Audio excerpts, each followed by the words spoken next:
We're here at the Convention Center in Cleveland. This is my first Facebook Live video. I feel like it'll be the first of millions since this is a new reality.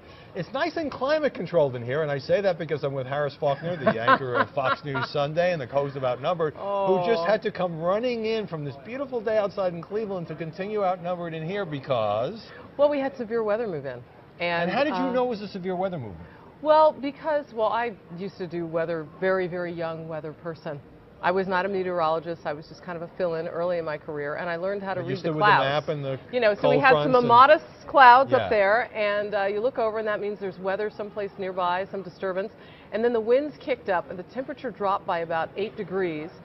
And I mean, my hair was perpendicular. I looked like Tweety Bird and Charlie Brown. And then suddenly my co-host looked at me and she said, "I'm from Chicago. I know wind. We should move." And I said, "I live in Jersey. I know nothing other than a little weather early in my career, and we should move." And so, but we couldn't because we had a whole A block to get through.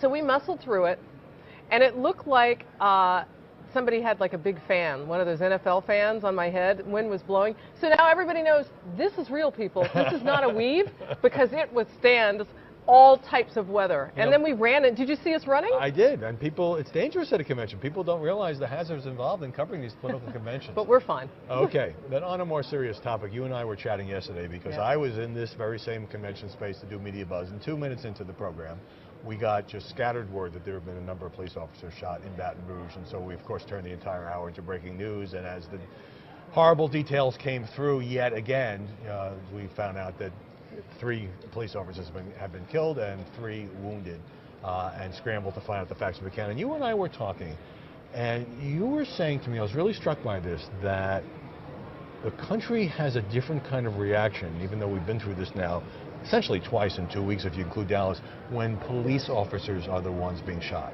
Yeah, and it's not the reaction that I want people to have. I mean, we should all be incensed to the point where we are just, our consciences are more than shocked. We're moved to action. If we had other caregivers who are at harm's way, like, I don't know, nursing assistants or caregivers for our children being shot systematically in the streets of America, we would all be out in the streets of America saying this can't happen here. Yet our defenders are fired upon. Who is at their defense? I don't see us reacting that way. And this is not the country is horrified. The country is certainly I'm going to put my iced tea down for this because I feel so strongly about it. No, this is not about being horrified. This is about taking action, defending the defenders. Right. This is about those of us who live in this brown skin, knowing that those who are living in blue are in harm's way, and we should all care because all lives matter. If you want to talk about race relations in this country, that's a conversation we can have. And the fact that there may be discrimination that people are still feeling, I'm from the South. I know what the realities are. We can talk about that, but you can't paint with a broad brush everybody. Look, there are people in those cities who were just hit. Dallas, my family's there. If something happens, they're going to call 911. Yep. We need our police officers to know that we have their back. You know, in the military, I grew up military. I was born on an Army base. My dad was a lieutenant colonel. It's called Watch Your Six. I'm going to watch their 6.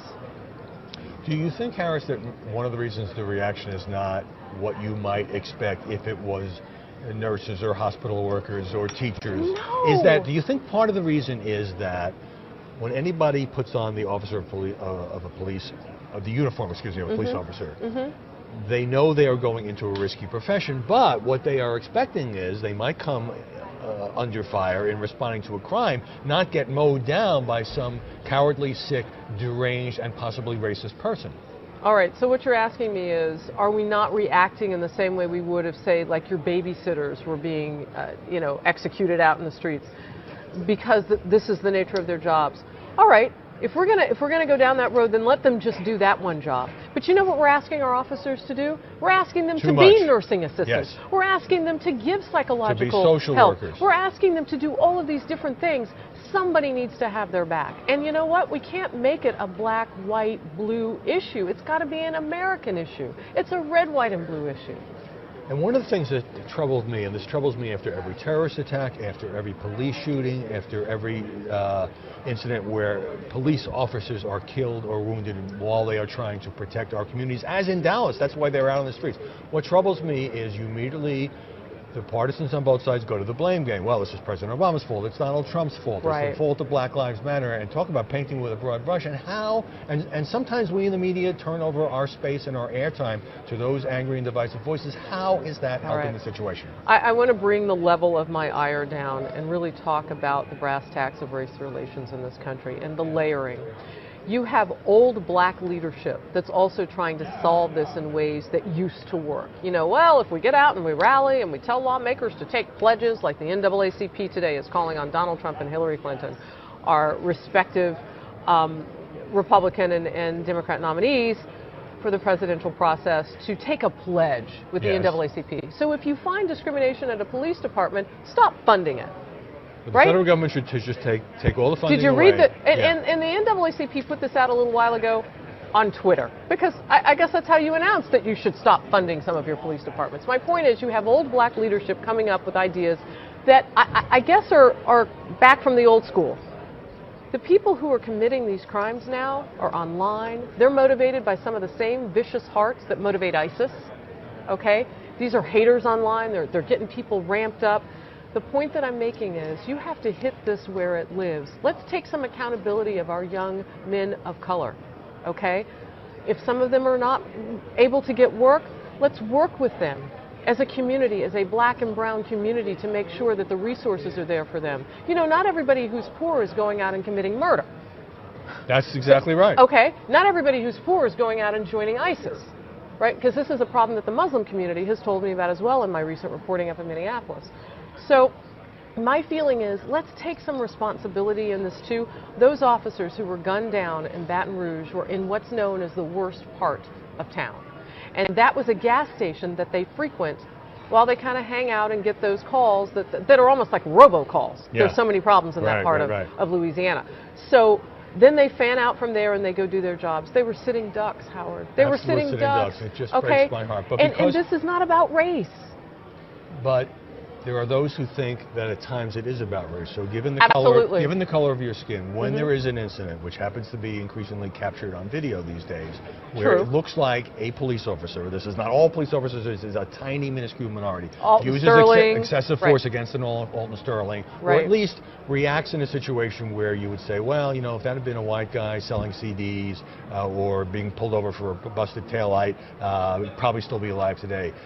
Do you feel that there is a racial aspect of it? Do you understand when some African Americans say, I got to have the talk with my kids about what to do? Of course I understand it. I know you do. Of course I do. And I have biracial children. And, you know, this is a conversation that in my household with my husband, who's Jewish, culturally, and, you know, we talk about that. You know, or our kids, what kinds of conversations do we have about it? But at the heart of it is authority. We respect authority. Yes. Right? And so, you know, the color of your skin only comes into play when you want it to come into play. Are blacks targeted? If you look statistically, it's more likely that things will escalate to a point of violence, but actually more white people die in police custody than blacks do. That's what the studies show. You know, so I mean, we can talk about the brass tacks of that.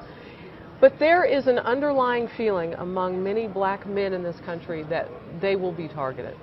So we need to talk about how we change that. Chief Brown down in Dallas said, look, I have some job openings. Any young black men want to come and work for me? Yeah, he did a great job. It pays $44,000 a year. We should bump that up. I'll work with city leaders to get you more pay. They should pay us more with all they're asking us to do, he said. But if you want to change the narrative, then help me to change it from the inside out. There are opportunities. Where is the NAACP on that? Are they calling? Chief Brown, we're going to send you some candidates. Where are they on that? Where are they? I haven't heard that reporting come through. The other thing is we just saw another case with Freddie Gray today adjudicated, Howard, where the fourth officer involved in that was acquitted. Right, the so evidence four is not cases there. Brought and nobody has been And found I think guilty. there are a couple more officers who still have to go through the trial process. The point that I'm trying to make is until the evidence shows what happened, can we all be incensed by the fact that a human being died in police custody?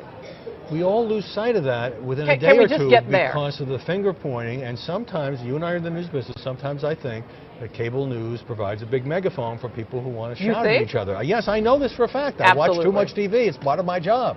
And Right. I wish that, you know, you're talking about people doing their part and being more constructive and having feelings and being outraged when anyone on any side is killed unnecessarily. Somehow, especially I have to say, a police officer who guards the community, I feel like we need to do our part as well. You know what's interesting about what you asked me? So I want you to check me on this because I didn't directly answer your question, but I'm going to now.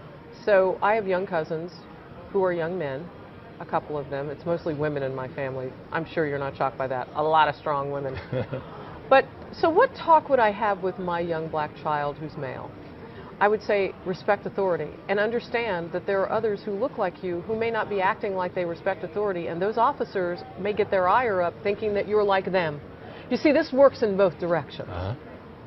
You've got to respect authority first and let them know that you do. When they tell you to do something, do it. But not because you're brown, but because they're blue and they're in charge, because they're responding to whatever has gotten them to come out there. I think that's part of the discussion. The other part of the discussion I would have is the only bad guys are out there to harm others. So when you show up and there are criminals on the scene, those are the bad guys. Are there some bad eggs among our police departments? It's a microcosm of society. Of course there are. As in every profession. I call on the powers that be in our legal system to adjudicate these cases as quickly as possible, because we don't want our officers involved in any way that questions them.